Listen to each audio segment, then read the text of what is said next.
Hello students. आज हम जो क्वेश्चन कर रहे हैं वो मल्टीपल चीजें हैं, न्यूमेरिकल अपर्चर, एक्सेप्टेंस एंगल, मतलब ऑप्टिकल फाइबर के ऊपर बेस्ड है। तो आज का क्वेश्चन है calculate the numerical aperture, acceptance angle and critical angle for the fibre for the following data. Data आपके पास गिवन है n1 इज इक्वल टू दे रखा है आपको 1.50, मतलब कोर का रिफ्रैक्टिव इंडेक्स दे रखा है 1.50, क्लैडिंग का रिफ्रैक्टिव इंडेक्स दे रखा है 1.45।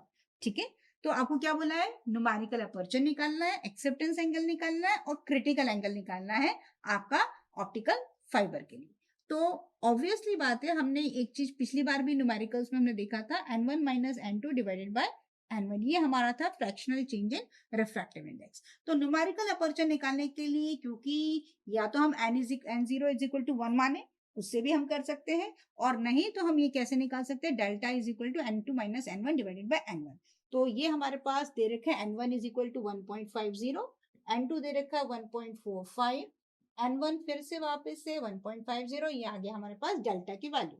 So it will be 0.033। इसको आप सॉल्व कर लें तो that is delta, fractional change in refractive index. ठीक है, अब न्यूमेरिकल अपर्चर, जैसा हमने लास्ट न्यूमेरिकल में देखा था, numerical aperture is equal to under root of 2 delta होता है। तो दैट इज n1 की वैल्यू है 1.50, under root of 2 into delta कितना है आपके पास, दैट इज 0.033। इसका हम अंडर रूट निकाल लें और उसमें इसका मल्टीप्लाई कर दें तो न्यूमेरिकल अपर्चर की वैल्यू हमारे पास आ जाएगी अप्रोक्सीमेटली 0.385। तो पहला चीज क्या कहा था उसने, find out the numerical aperture. तो एक चीज तो हमने कैलकुलेट कर ली कि न्यूमेरिकल अपर्चर हो गया हमारे पास 0.385। अब हमें निकालना क्या है, एक्सेप्टेंस एंगल। तो जाहिर सी बात है, हम पहले भी निकाल चुके हैं, acceptance angle is equal to sine inverse of numerical aperture. ठीक है, तो that is equal to sine inverse of numerical aperture की वैल्यू है 0.385। अगर हम इसको सॉल्व करते हैं तो हमारे पास अप्रोक्सीमेटली आता है 22.63 डिग्री, ये आ जाएगा आपके पास एक्सेप्टेंस एंगल। ये हमारा एक्सेप्टेंस एंगल की वैल्यू हो गई। अब आपसे क्या बोला, क्रिटिकल एंगल। अभी तक हमने जितने भी न्यूमेरिकल कभी करे थे उसमें एक्सेप्टेंस एंगल तक हमने निकाला था। अब क्रिटिकल एंगल क्या है, तो क्रिटिकल एंगल कैलकुलेट करने के लिए हम यूज करेंगे स्नेल्स लॉ। अगर आपने एक्सेप्टेंस एंगल का डेरिवेशन देखा होगा तो वहां पर हमने इसका यूज करा था। तो हम लिख सकते हैं sine of theta critical angle is equal to n2 upon n1।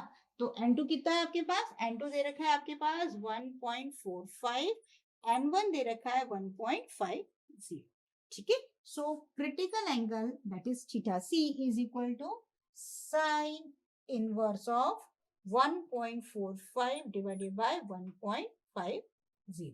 ठीक है, तो अगर हम इसको सॉल्व करते हैं तो that will be equal to sine inverse of 0.967। अगर हम इसे सॉल्व कर ले तो हमारा क्रिटिकल एंगल हो जाएगा 75.3 डिग्री। तो ये है क्रिटिकल एंगल, ये है एक्सेप्टेंस एंगल। इस बात को ध्यान रखिएगा, स्टेप एक्सेप्टेंस एंगल का फॉर्मूला ये है और ये जो हम यूज कर रहे हैं ये क्रिटिकल एंगल है। तो दोनों को सेम समझ के नहीं करना है ना, दोनों चीजें अलग अलग। तो अभी हमने निकाला numerical aperture, acceptance angle and critical angle for a optical fibre. Thank you for watching.